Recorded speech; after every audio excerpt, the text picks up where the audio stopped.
My childhood at no point has ever been happy. I used to lie at night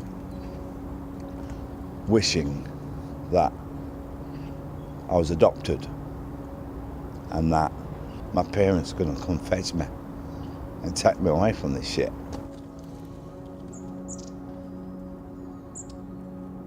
Putting a child in a cellar for 4 or 5 hours at a time, locked away, cold, damp, no light. I'm screaming at the top of my voice. I just think the two of them were just sadists, full stop. This is my story from a very young age of living my life through physical abuse to living on the streets, getting in a cycle of drugs which took me to prison. I had to make a choice, and that choice was that live or die.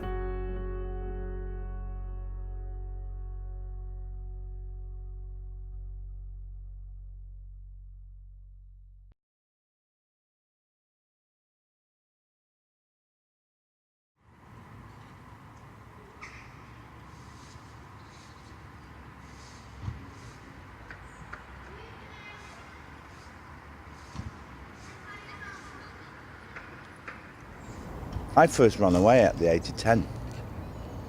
It took the police all day to find me. And I remember when they found me and they took me back home and they'd gone, I got the beating of my life. Just looking down the street now, you know, I hold so many of my memories of a child. This was our survival, knowing these areas and routes through and things like that. I can remember, but at home, in the house, all I remember is the beatings, the cellar.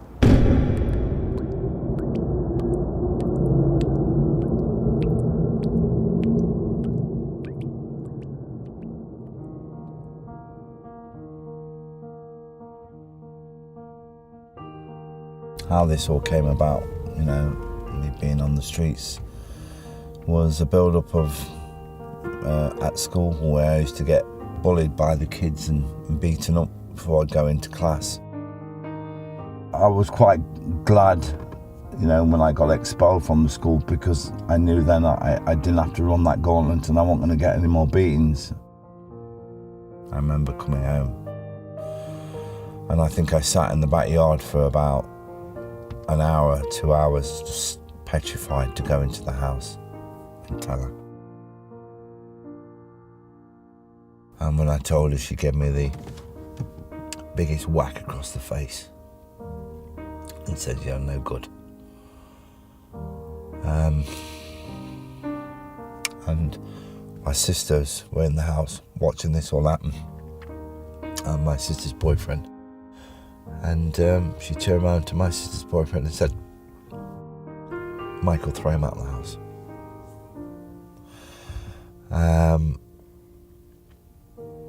And I pleaded and pleaded and pleaded my mum to not let this happen. She found out that I was sleeping in the shed and basically put a lock on the shed door. And I think that's when it really, really hit me.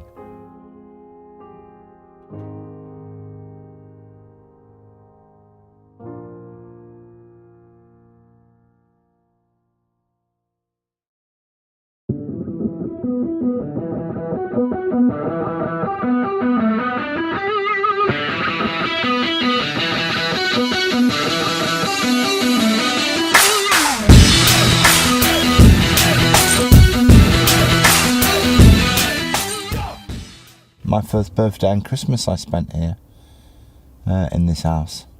When you're in an empty property with no heating, no nothing, it's, you know, things run through your mind, you know.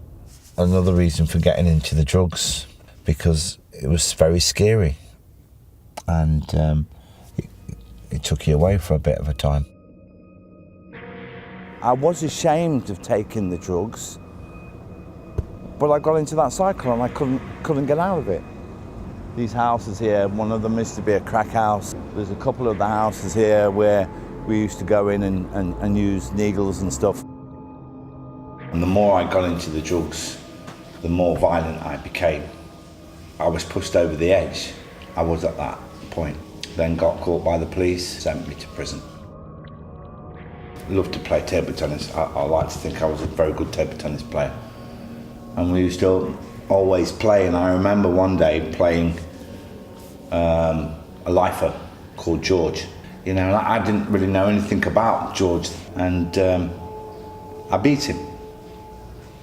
And everybody looked at me and went, "You shouldn't have done that." Anyway, George came up to me, shook my hand, so we became friends. 5 months in, came up for a parole hearing, and George actually wrote my report, because you have to put a report in to say why should you be considered for parole. I put it in and got parole. 6 months I'd done.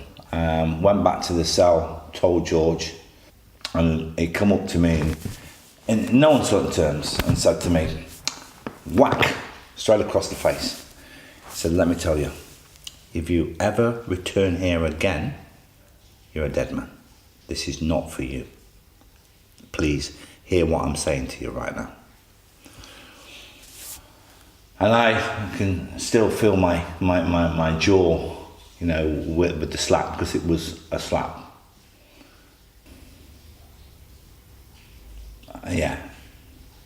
George, he gave me the sign to not bother coming back.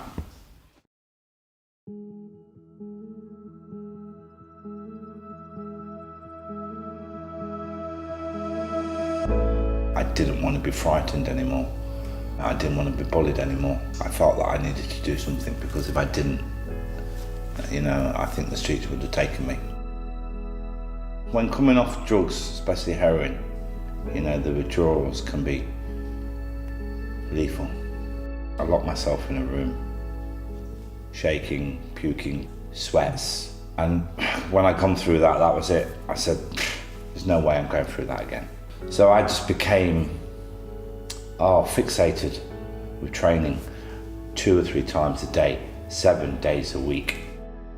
When I was training at Virgin Active in Derby, there was a sales guy going up to Sheffield. I said, "Why don't you come as a gym pro and get you a job?" When I got to #1 in the country in 9 months, they gone, "Wow, this is real passion." And people seen it, and that's why they came to me. But they knew I trained a certain way, and my clients know that, and they're told that before they start. I want people to feel my passion, and they will develop that same passion, and they're my family. That's something that I never had as a child. This is my life now, what I had to build, you know, to stay away from the drugs, and I'm very proud of my life. And I've got 4 great kids, fantastic grandson, you know, so yeah, I'm in a far better place now. I love life now, and all I want to do is help, because there was nobody there for me. And I think I'm very happy with that, because that's all I want to do, is just to help. And this is my extended family, so that's all I want to be remembered for.